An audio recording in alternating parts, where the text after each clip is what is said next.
Ceci est un livre audio autogénéré par Google. Gerasim Luca, le poète de la voix. Ontologie et érotisme. Approche littéraire.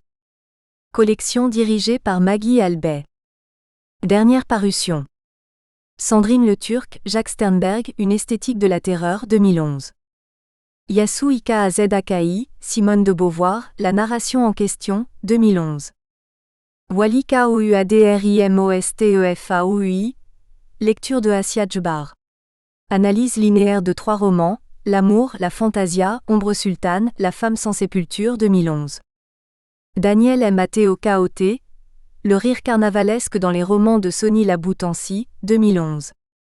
Murray Lucie Clément, Andrei Makin, Le multilinguisme, la photographie, le cinéma et la musique dans son œuvre, 2010. Maha Ben Abdeladhim, Laurent Gaspard en question de l'errance, 2010. Adelmottehalter, Duras d'une écriture de la violence au travail de l'obscène, 2010. Monsieur Euzenotlmoigne, Sonny Laboutancy. La subjectivation du lecteur dans l'œuvre romanesque, 2010. Béchaïn, Le chercheur d'or de J.M.G. Leclésio, Problématique du héros, 2010. Y. OTENG, Pluralité culturelle dans le roman francophone, 2010. Angelica Vernec, Mémoire et désir.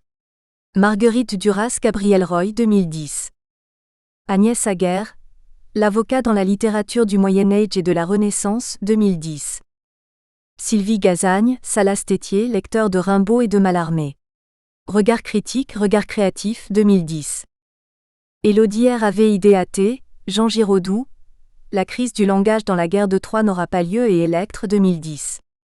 Akraibi, C. Ramirez, L'héritage des mille et une nuits et du récit oriental en Espagne et en Occident, 2009. Gloria Sarvayka, Un dialogue interculturel, 2009. Nelly Marine, Henri Miller, Blaise Sandrard. Deux âmes sœurs, 2009. Christian Paviot, Césaire autrement. Le mysticisme du cahier d'un retour au pays natal, 2009.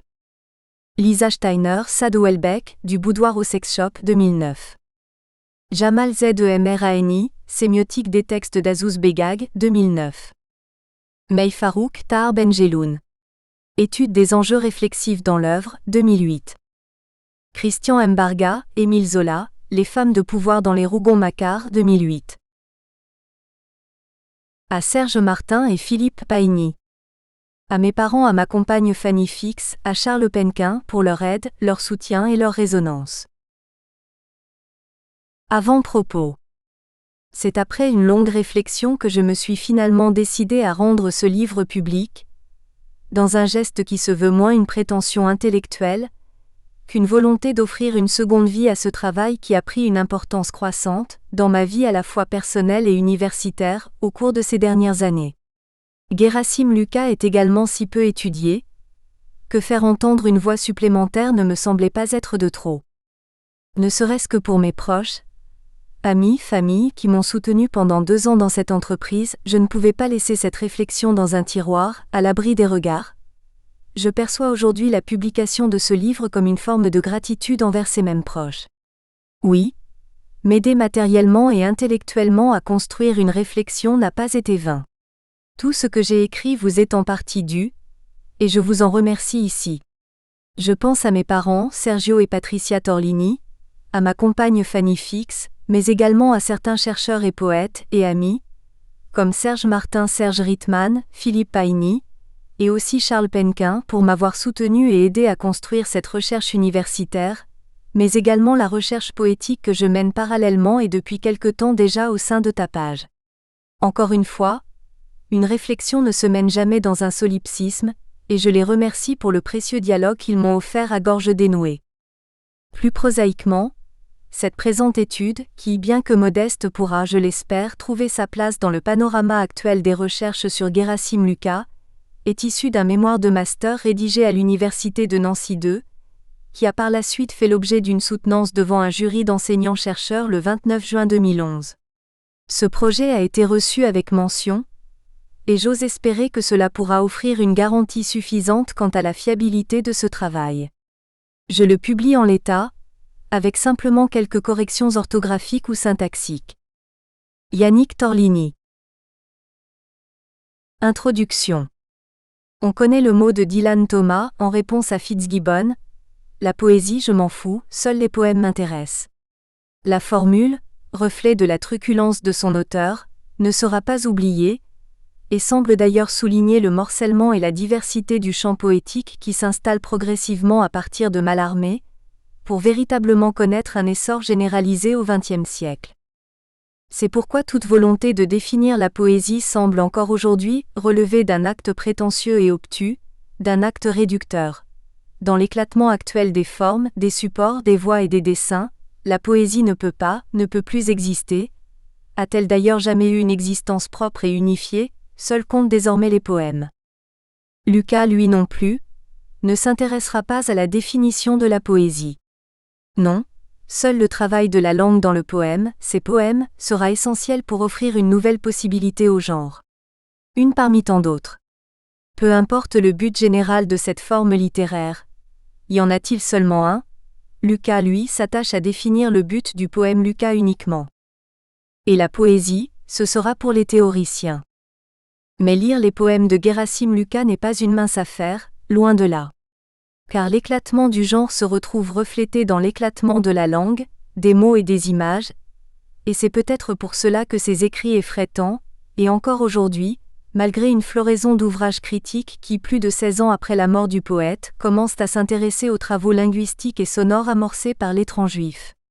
Travaux qui, par ailleurs, s'avèrent relever d'une conception véritablement nouvelle du poème, héritée des avant-gardes. On peut aisément comprendre les réticences de la critique française. Plus qu'une invitation à entrer dans un style et un univers poétique, la poésie de Lucas nous engage à nous laisser tomber dans un monde qui, bien que différent au premier abord, n'est qu'une vision kaléidoscopique d'une autre. Changement, mouvement, éclatement, fragmentation en sont la donne. Au lecteur de suivre, et surtout d'accepter ces visions apocalyptiques insaisissables. Tant pis pour une définition de la poésie, tant mieux pour une approche du poème. Cette invitation à perdre pied, Lucas ne cesse de nous la lancer et dans chacune de ses syllabes, chacun de ses mots, glissez à votre tour, nous dit-il. Le lecteur doit accepter de faire le saut, et c'est peut-être cela qui fait la force de l'écriture de Lucas. Le poète crée la relation avec son lectorat. Il l'oblige à s'investir réellement dans la démarche artistique, à l'accepter et à l'assimiler, ce qui, l'un comme l'autre, n'est pas de tout repos. Il faut se laisser glisser. Et le glissement doit être entier, absolu, sans concession. On comprend dès lors pour quelles raisons les mots de Lucas perturbent au plus haut point. Leur puissance, leur étrangeté qui n'est que le miroir de l'étrangèreté de leur auteur, leurs nouveautés sont inadmissibles pour le lecteur. Car ce même lecteur est par la lecture de l'œuvre et surtout l'écoute du poète, sommé d'accepter de faire ce saut phonétique par-delà les frontières communément admises et codifiées, figées, qu'elles soient syntaxiques ou sémantiques, pour redécouvrir la langue et lui offrir un nouveau mode, de nouveaux horizons de représentation et de relation au monde. La poésie de Gerasim Lucas est souvent violente, puisqu'elle nous somme d'abandonner toute attache pour entrer dans une masse mouvante, écho du suicide du poète qui décidera d'entrer dans la scène, une masse mouvante engendrée par le son. C'est pourquoi Lucas est malgré tout, encore souvent ignoré des lecteurs. Ou bien, s'il est lu, c'est pour être rapidement et facilement classé dans la catégorie des poètes faisant de la poésie distrayante et ludique. Calembours, jeux de mots, écriture à contrainte dans une lignée proche de celle de l'Oulipo par exemple. Mais en aucun cas la poésie de Gerasim Lucas ne pourrait être assimilée d'une manière ou d'une autre, aux recherches oulipiennes. L'aspect peut s'y prêter, mais la démarche sous-jacente est tout autre. Dans certains cas extrêmes, Lucas peut également être rangé dans la catégorie des poètes atteints de pathologie. Mais ces conceptions révèlent une nouvelle fois la crainte indicible que suscitent les textes de Lucas. Les classer comme jeu ou produit d'une pathologie serait une façon d'esquiver les interrogations qu'il soulève. Reléguer Lucas dans la pathologie reviendrait à le cloîtrer dans un autre monde que le nôtre, là où ces textes ne pourraient en aucun cas venir perturber notre sphère, notre monde. L'ignorer, c'est s'en protéger. Non. Pour étudier la poésie ou plutôt, Les poèmes de Gerasim Lukács, il est nécessaire d'abandonner toute idée prédéfinie et de se lancer dans l'inconnu le plus total.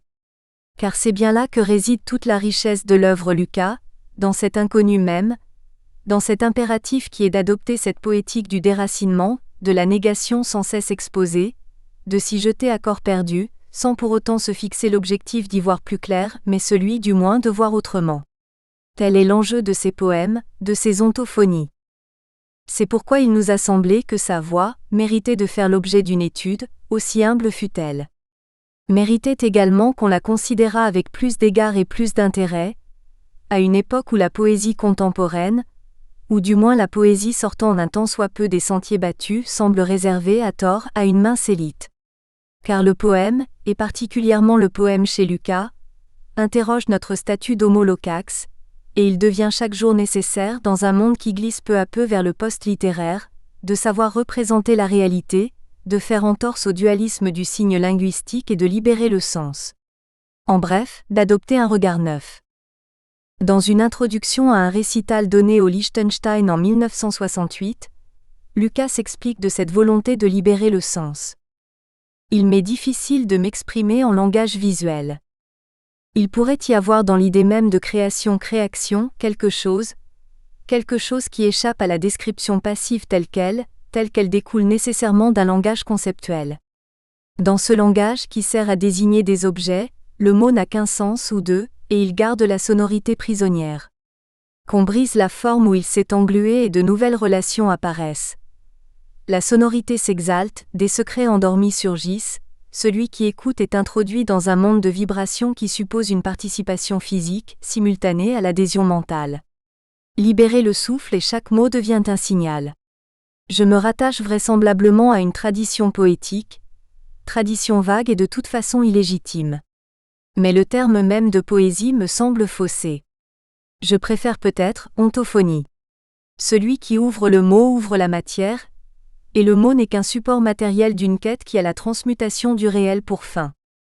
Plus que de me situer par rapport à une tradition ou à une révolution, je m'applique à dévoiler une résonance d'être inadmissible.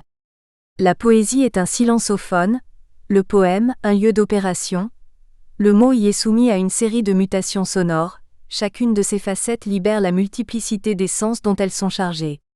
Je parcours aujourd'hui une étendue où le vacarme et le silence s'entrechoquent, où le poème prend la forme de l'onde qui l'a mise en marche. Mieux, le poème s'éclipse devant ses conséquences. En d'autres termes, je moralise d'eux.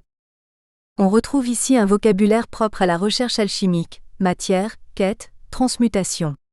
La poésie, on le voit bien, est perçue par Lukács comme une opération d'ordre occulte et spirituel, ou du moins laisse-t-il entendre cela d'une manière qui n'est peut-être pas exempte de second degré tant Lukács aime jouer et se jouer de certaines idées et d'un certain imaginaire, comme une quête de l'existence, peut-être utopique.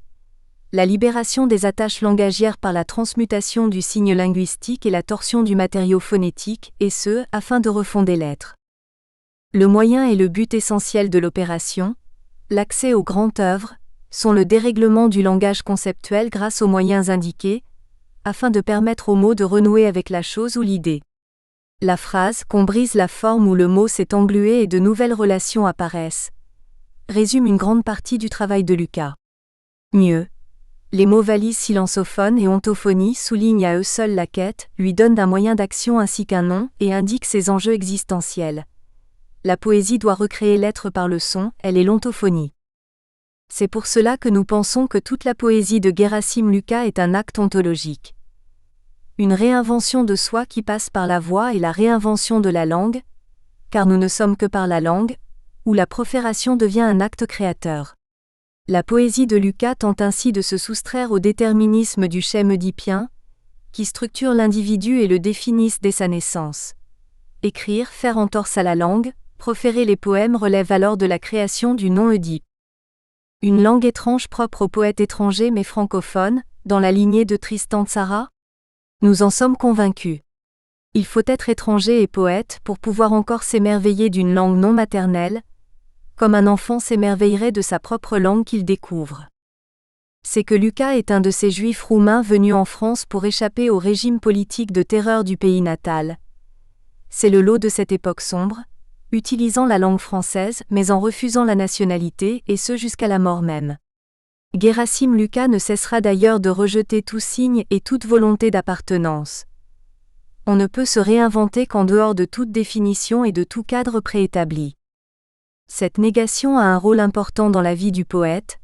Elle lui confère le statut d'éternel étranger, d'étrange juif, comme il se plaisait lui-même à se définir.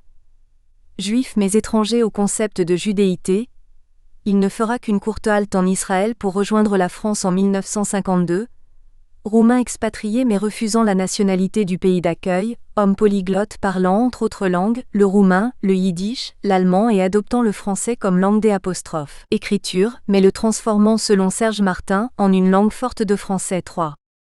Refus d'une appartenance aussi bien linguistique que géographique, telle est la condition du poème Ontologie. La poésie de Lucas outrepasse d'ailleurs le simple acte littéraire pour engager tout le sujet dans cet acte recréateur. Le dépassement chez le poète a toujours une valeur positive de définition-libération de l'homme. Étudier la langue de Gerasim Lucas relèvera de cette optique, et nous verrons, en nous fondant sur l'ouvrage de Giorgio Agamben Le langage et la mort 4, qui explique que l'être ne peut être que dans et grâce au discours, à l'actualisation d'une parole, en quoi la destruction de la langue procède d'une ontologie à rebours, dans une dépossession qui par le rire offre un humanisme paradoxal. Car la vie de Lucas n'est pas faite uniquement de papier. Elle est une danse sur les frontières. Elle admet certains fondements, aussi bien dans l'appartenance sociale que dans la langue, qui est elle-même appartenance, mais les dépasse continuellement, les nie pour nier à nouveau cette négation dans une dialectique effrénée, les soumet à la question. En cela, il sera, tout comme l'a souligné Petr Reileanu 5, impossible de ne pas confondre la vie de Lucas avec son œuvre, tant l'étrangeté et l'étrangèreté de sa relation à la société, à la pensée et à la langue sont indissociables. L'intérêt, ainsi que la difficulté de ce questionnement, est de saisir ce mécanisme constant de dépassement et de négation. En quelle langue Lucas écrit-il ?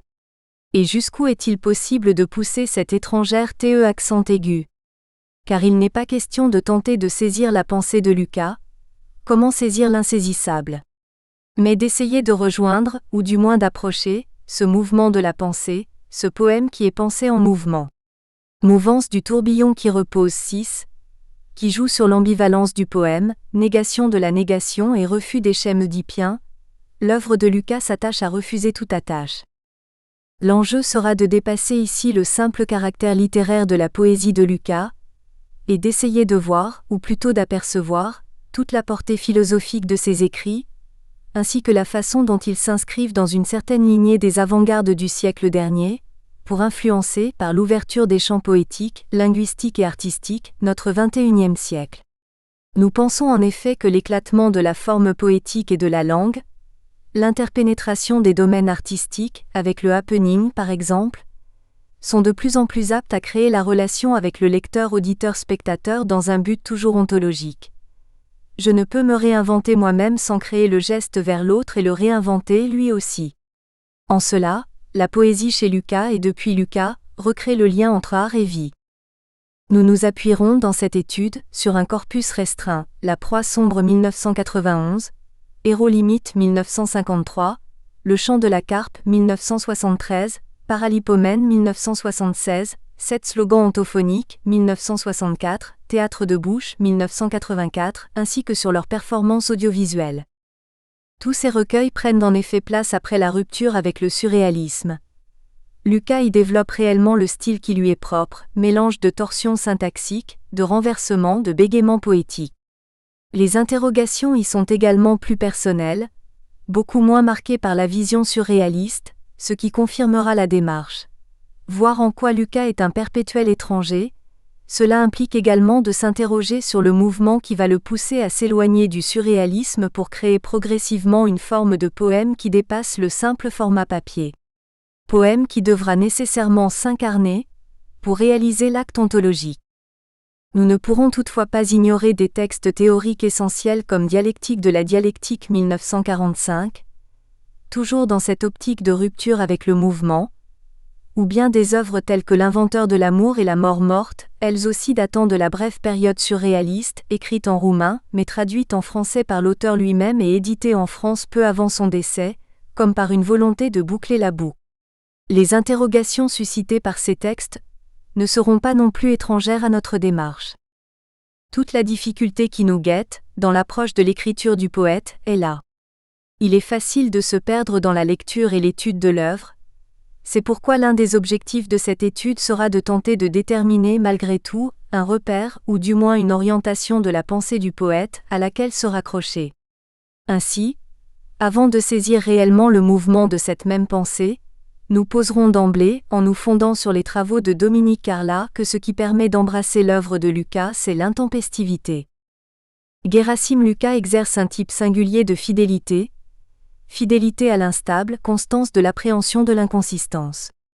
Ainsi se comprend l'association établie dans Héros limite entre la versatilité et la pensée globalisante du tout, de l'intouchable.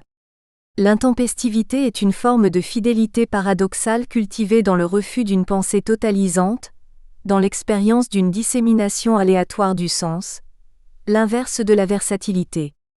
Cette dernière repose sur une logique duelle, comme le passage d'un pôle à son contraire. L'échange intempestif fait l'épreuve de l'échec de cette logique en instituant la distance à l'intérieur du même, set. Et c'est cette même intempestivité qui, nous le verrons, est à l'origine de l'acte de réinvention de soi. Cependant, nous pensons, nous l'avons déjà mentionné, que tout acte ontologique ne peut avoir lieu sans une véritable relation à l'autre. Les poèmes de Lucas développent cette relation en la faisant confiner à une forme paroxystique, qui relève de l'érotisme. En nous fondant sur les définitions Bataillon 8, nous tenterons de voir en quoi la langue crée est une langue érotique, visant à établir la relation avec l'autre afin de permettre la réinvention de soi. Nous verrons également que la voix joue un rôle important dans cet acte ontologique.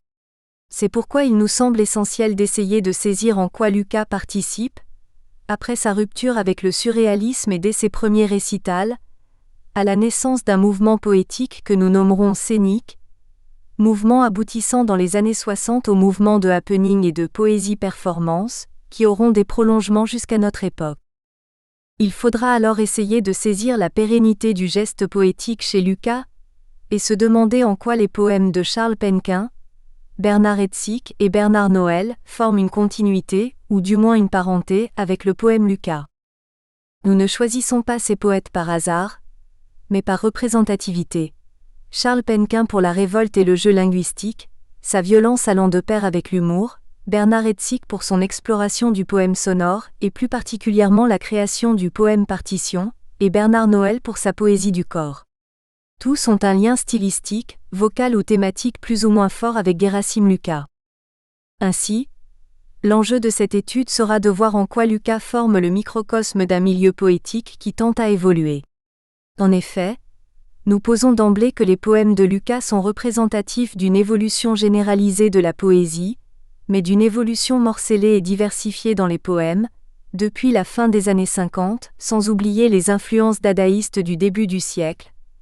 Évolution qui tend de plus en plus à matérialiser l'écrit pour le faire confiner à une entité quasi corporelle. Une incarnation de la voix recréatrice de l'être. Voilà pourquoi ontologie, incarnation et érotisme nous semblent des thèmes importants pour aborder les écrits de Gerasim Lucas, écrits qui nous ouvriront brièvement une fenêtre sur l'extrême contemporain et ses résonances ontologiques. Nous démontrerons ainsi que le poème chez Lucas, et par la suite les poèmes contemporains, est désormais par sa mise en action moins fait de papier que de chair. Chapitre 1 – Lucas et les mutations poétiques au tournant de la guerre. 1.1 Lucas et le surréalisme. 1.1. L'effervescence des années 1930. Il est nécessaire, avant d'étudier l'écriture de Lucas, de situer le poète dans un contexte poético-historique particulièrement déterminant.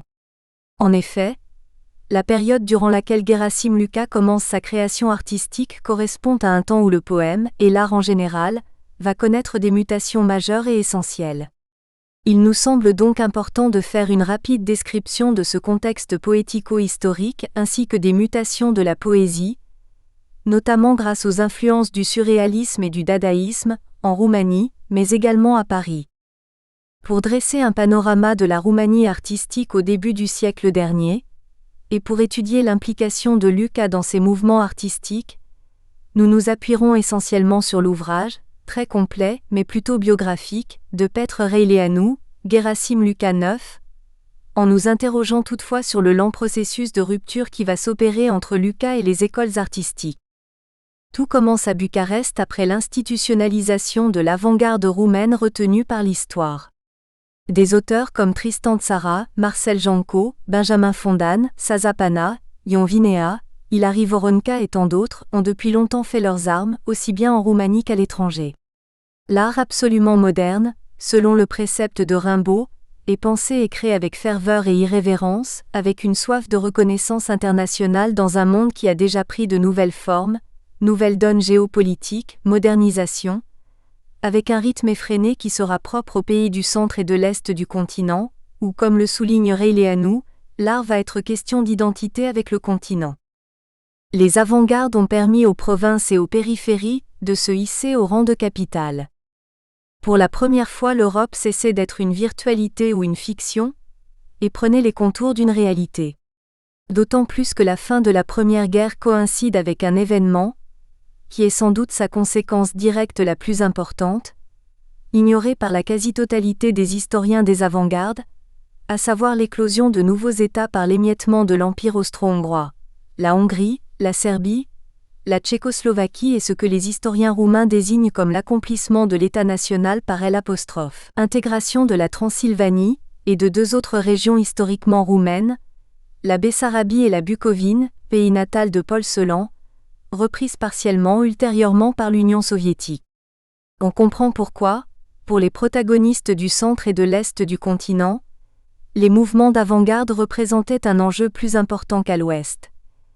Il était question de rattraper l'histoire et de mettre en harmonie le contour culturel du continent avec la géographie qui avait longtemps ignoré ces régions.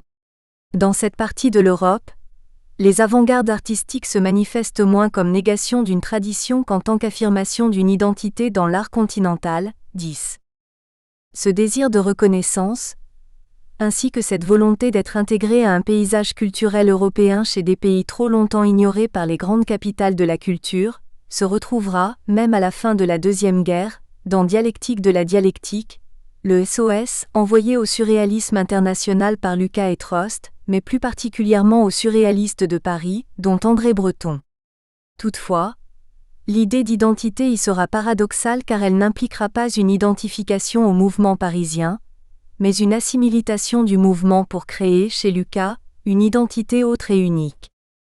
D'où ce milieu artistique des années post-1914 à 1918 gravitait autour de quelques revues importantes dans les années 1920, à la vie plus ou moins éphémère, 75 HP, intégrale, Ourmu, du nom de l'écrivain dont les œuvres, antérieures à 1910 mais découvertes à cette époque, eurent un impact et une influence considérables sur les avant-gardes. Toutes ces revues ne passeront pas la décennie, hormis deux, à l'importance plus grande, rassemblant les principaux acteurs de cette scène artistique effervescente, Contemporanul et Unu, qui toutes deux cesseront de paraître en 1932. L'effervescence ne cessera pas pour autant. En 1930, même si le poids des pères de l'avant-garde est considérable dans les milieux artistiques, cela n'empêche pas une certaine jeunesse, fougueuse, de revendiquer elle aussi une place dans le paysage culturel de l'époque. Aureliu Baranga, Paul Paun, Sestopal, Gerasim Luca entre autres, tous encore lycéens et dont L'. Âge ne dépasse pas les 17 ans, décide en août 1930 de frapper aux portes de la revue Unu, afin de tenter d'obtenir un moyen de diffusion artistique plus important. Sasa Pana rapporte l'épisode. Vinrent aussi 5 jeunes enthousiastes avec des manuscrits plein les poches. Pour qu'il ne fasse pas figure d'épigone, alors qu'il était vraiment doué, courageux et non conformiste, on leur a conseillé de sortir leur propre revue littéraire. Après qu'ils auront fait leurs armes, on les invitera à Unu. 11.